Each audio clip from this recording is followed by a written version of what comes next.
first-round talent quarterback, and you put him with a good team, a good coach, and a good scheme, you get Mac Jones. Not just this game. If you really watch him, he's been starting for the Niners. He's been balling. He's been dicing it up. You look at Brock Purdy. Good quarterback, 7th-round draft pick, and he does well in this system, but it looks different. If you watch Brock Purdy this year and you watch Mac Jones, he's getting outplayed. So when we talk about Jimmy G was so bad. Anyway, when you put him with Kyle Shanahan and you see what he looks like, he looks good. Then you put him with the Rams, other teams, and the Raiders, and look how awful he is. So all I'm saying is, a lot of credit to Kyle Shanahan and a lot of credit to Brock Purdy. Yeah. But Brock Purdy's a starter. Without them superstars, I don't know if they go to the dance like you talking about. But Mac Jones, with this team without them superstars, they got a better chance. I'm going to be honest. Wow. Don't let your eyes fool you. You know what you just watched. The whole year you've been watching it. Even the games that Brock Purdy won, he threw some picks, some picks. He did. And then he found a way to... He did. All right. For now. Because he don't want to talk about this. So when Brock Purdy's healthy and he comes back to starter, I guarantee he don't look like this. I guarantee you that. He got a bad show. Yeah. All right. When he's healthy, Mac Jones ain't healthy. Yeah. Mac Jones look beat. He's like an old-ass grandma. He whipping around, so he's still balling. This I'm going to tell you, though. Jones goes back to the bench, and Brock Purdy's back to the starter. The 50, what is it, $58 million, whatever he is a year. Yeah, a lot of money. Right.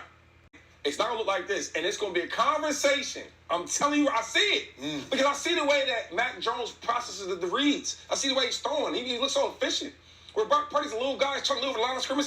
All I'm saying is, it's going to be an issue in about 3 weeks. I know I'm going to get a lot of hate for this, but I actually agree with Shady McCoy because you look at Purdy versus Mac Jones statistically, 2 games versus 3 games, a 1-1 record versus 3-0, 586 yards versus 905 yards, 4 touchdowns to 6 touchdowns, 4 interceptions to 1 interception, a passer rating of 85.8 versus 100 passer rating.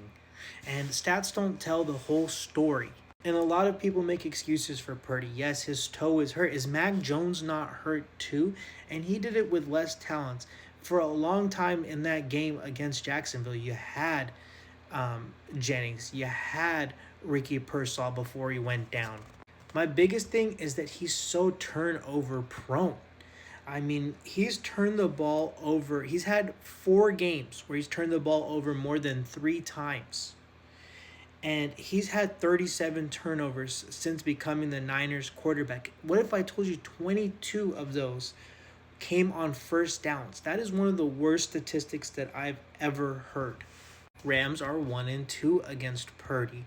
And in one of those games, the Niners were up 14 points, and they lost that game. And that was a game that did not feature Puka. I know Cooper Kupp is no longer a Ram, but that was last year. And they didn't even have Tyler Higbee. Their best 3 options on offense were not playing. For a QB, he's a little bit on the shorter side. His passes since college always tend to get batted away for interceptions. It's no different in the NFL. Yes, Mac Jones had 1 batted pass. He knocked it down. It was 1 versus 3 to 4, and he's so turnover prone. I just know that they would have been making excuse after excuse of why he didn't play well. It would have been, all the wide receivers are down. The O-line was letting everybody through. And he gets so many passes. I get that he made a Super Bowl. But you cannot argue that he's turnover prone.